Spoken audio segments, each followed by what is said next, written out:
Assalamualaikum warahmatullahi wabarakatuh. Segala puji urang sanggakeun ka Gusti Nu Maha Suci, zat nu ngatur sagala isi dunia katut eusina. Nyata Allah Subhanahu wa taala. Sakumaha hidayah sareng inayahna urang masih dipaparkeun nikmat sehat, oge nikmat iman sareng nikmat Islam, nyaeta nikmat anu pangageng-agengna. Shalawat sinareng salam mugia tercurah limpahkeun ka junjungan urang sadaya Nabi Muhammad sallallahu alaihi wasallam, ka para kulawargina, ka para sahabatna sareng ka urang sadaya salaku umatna nepi ka akhir zaman. Amin. Tepangkeun wasta Abdi Hamzah sim kuring ngagem pancen janten panumbu catur. Hatur nuhun ka para wargi sadayana anu parantos sumping dina ieu sawala.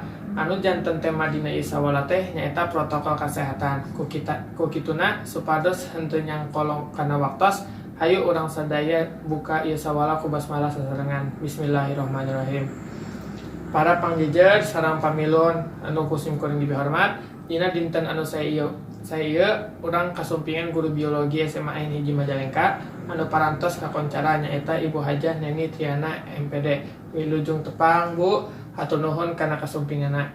Ku kituna kanggo nyawalakeun pentingna protokol kesehatan bagi urang sadaya pikeun nyegah COVID-19, dihaturan ka Ibu Hajah Neni Triana MPD kanggo ngadadarkeun bahasanana. Hatur nuhun ka Ibu Hajah Neni Triana MPD anu tos ngadadarkeun bahasanana. Janten ngagunakeun masker sareng ngajaga jarak 1,5 meter ti batur penting pisan dina masa pandemi ieu. Kusabab COVID-19 atau virus corona ieu tiasa nyebar kagampilna ti udara atanapi paantelna kulit. Janten urang teh kedah ngangge masker upami bade kaluar bumi sareng ngajaga jarak ti batur. Komo deui ayeuna kasus jalmi anu beunang virus corona di Indonesia teh nambihan seueur. Janten protokol kesehatan teh penting pisan dina ieu pandemi. Mangga kanggo pamilon anu bade ngadugikeun patarosana atanapi kamandang dihaturanan.